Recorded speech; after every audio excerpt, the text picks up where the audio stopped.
На Танковом кольце Toyota Camry резко перегородила главную дорогу, по которой ехал Mitsubishi Lancer. Водителю последнего ничего не оставалось, кроме как приложить все усилия и опыт, чтобы избежать аварии. Удалось ли, знает Ленар Гинатуллин.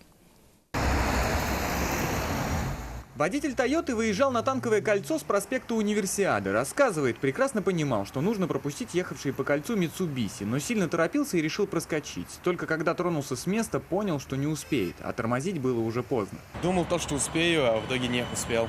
Водитель Mitsubishi, увидев выехавшую на перерез иномарку, пытался избежать столкновения и вывернул руль влево. Объехать препятствие у него почти получилось, он всего лишь слегка задел передний бампер «Тойоты». Но дальше справиться с управлением не смог, вылетел с дороги и снес дорожный знак. Комментировать произошедшее отказался. Не надо ничего снимать, не надо. Водитель «Тойоты» свою вину в ДТП признал и обязался оплатить испорченный по его вине дорожный знак. Я сам буду оплачивать, штраф там, сколько-то рублей там будет, тенденная сумма, и все.